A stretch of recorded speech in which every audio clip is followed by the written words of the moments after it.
Hola, estem en el soterrani del Museu Valencià del Paper, en Banyeres de Mariola, i anem a fer un taller de paper artesanal. Esta activitat de fer paper a mà es pot concertar en aquestes visites programades que tenim així en el museu. Anem a començar a la faena. Aleshores, anem a preparar-se i anem a començar per el primer pas, que és aconseguir la pasta per a fer el paper.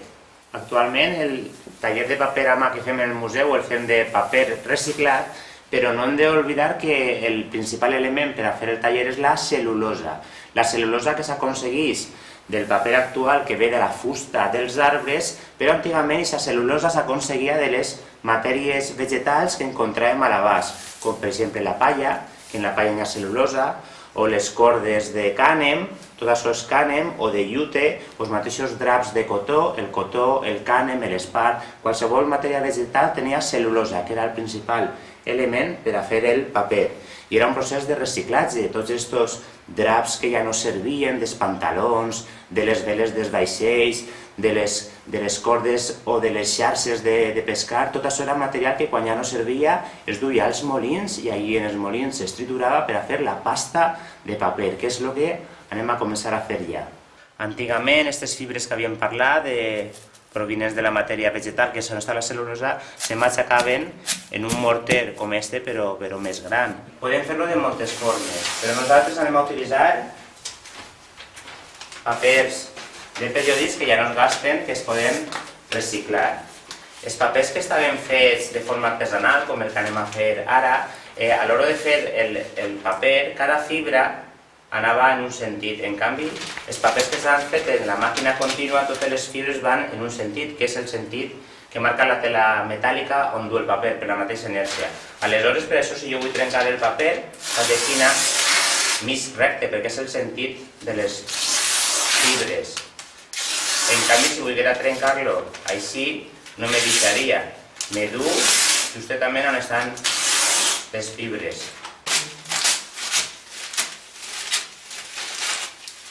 El primer és col·locar tot aquest paper. A continuació tenim que posar-li l'aigua. Actualment anem a fer-ho en esta batidora. En els molins actuals de paper hi ha com una batedora gegant que es diu pulper, que el que fa és la mateixa funció, triturar tot això per aconseguir la pasta.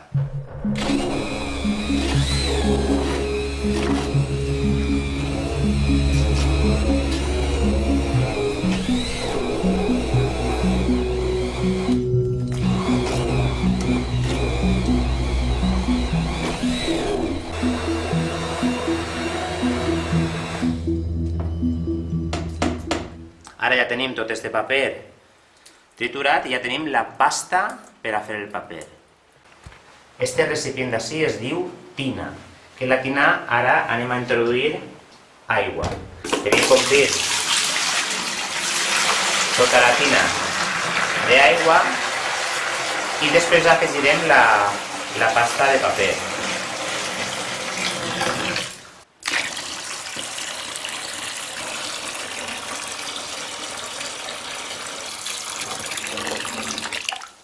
Aquesta tina, antigament l'aigua en els antics molins estava l'aigua calenta perquè baix de la tina posaven una planxa de ferro i baix li posaven llenya. I per a què escalfava l'aigua? Per a que la pasta no es quedara baix. Llavors un poc sempre estava manejat i era més fàcil fer el paper. La pasta que havíem aconseguit, ara anem a introduir-la en la tina on teníem aigua.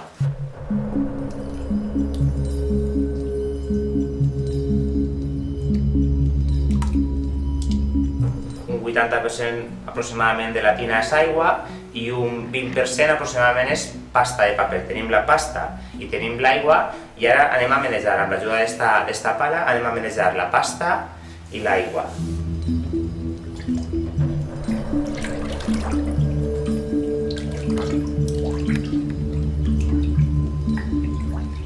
Això es diu forma, que una forma simplement és un bastidor de fusta i en aquest cas en una tela metàl·lica, sent que agafarem la pasta per a fer el full de paper.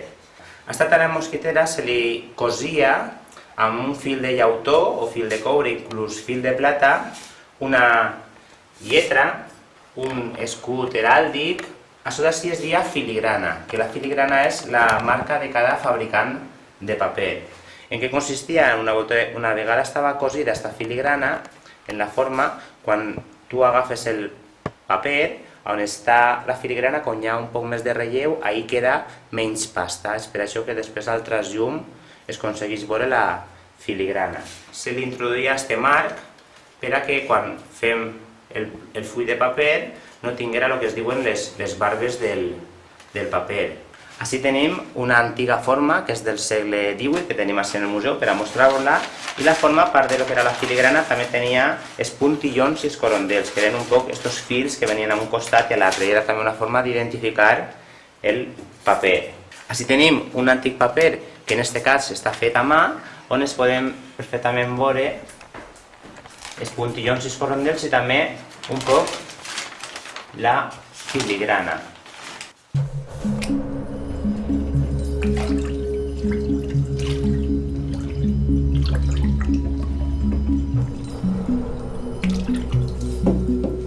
Per elaborar el paper que estem fent en el taller anem a utilitzar aquesta forma, que és una de les primeres filigranes de fabricants de paper en banyeres. Este castellet, el logotip del Museu Valencià del Paper, coincideix en que també era la primera filigrana del primer molí de paper de banyeres que va construir Laureà Ballester l'any 1779. Agafem la forma així i anem a introduir-la, s'introdueix d'esta forma vertical i n'hi ha que fer un xicotet moviment aixina i aixina, per a que s'entrellacen les fibres del paper i es queda un paper fort. Si sabem caure un poquitiu d'aigua, llevem el marc de paper i a continuació esta pasta d'esta forma anem a posar-la en el saial. I així tenim una mostra dels antics saials que estaven confeccionats en llana, que era també el que tenim, no? Tenim ovelles, es feien de llana, estos són més moderns. S'introdueix així, es pega la volta, es fa una lleugera pressió i així tindríem el primer full de paper. A continuació posaríem un altre saial.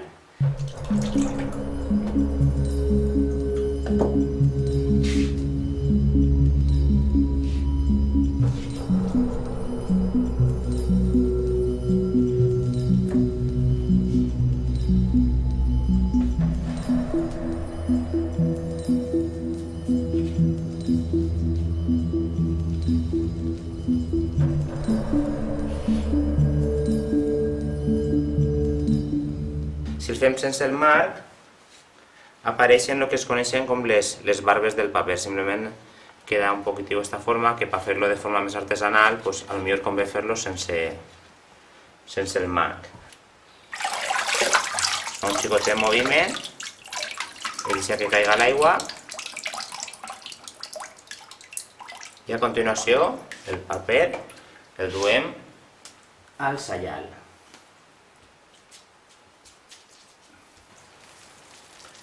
I així estarien un poc com es quedarien les barbes del paper. Es veu també perfectament on està la filigrana, que després quan es seque es veurà perfectament al trasllum.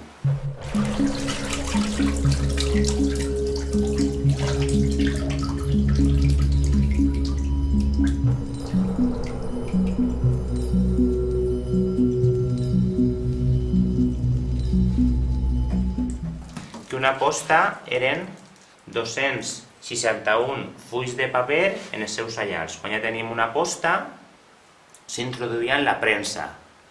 Per a què es premsava el paper? Per a que l'excedent d'aigua que tinguera se n'eixira i es quedara el paper millor.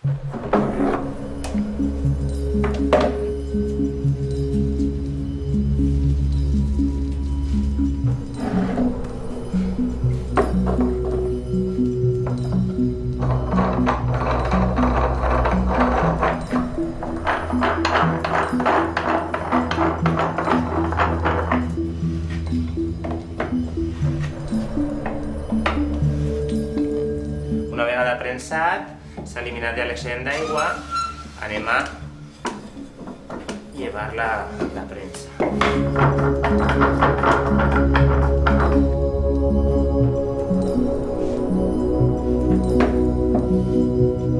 Una vegada prensada la posta, això s'agafava i es pujava a la part de dalt dels molins, on estava l'assecador, i amb l'ajuda d'aquest utensili, en forma de T, que es diu espit, s'agafava amb molta cura el paper encara humit i es penjava dalt d'uns cordells.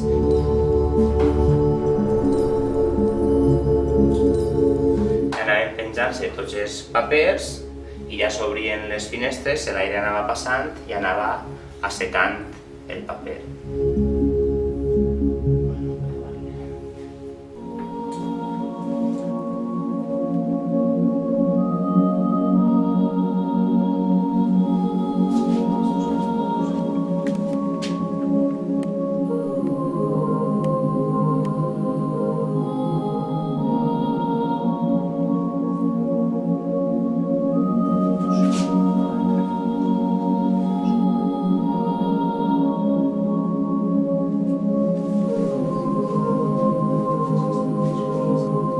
Una vegada els papers ja estaven secs, s'agafaven i ja tenim el paper perfectament elaborat.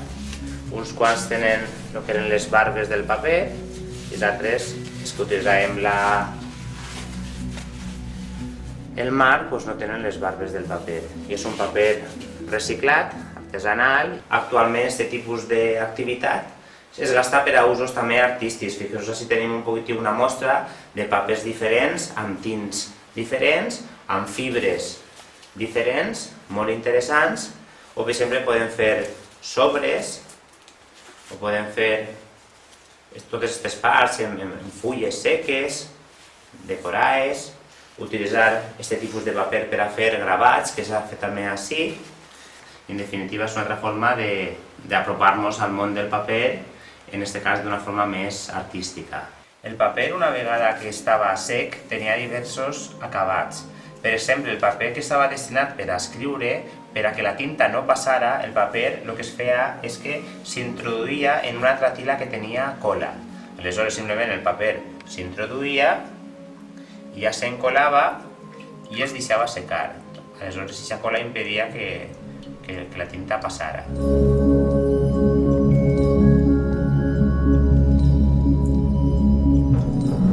El paper també es podia setinar. Per a setinar el paper, que era donar-li lluentor, s'utilitzava en els antics molins el martinet. El martinet era un gran martell de fusta que accionava la roda hidràulica. I aquesta roda hidràulica anava colpejant aquest gran martell de fusta.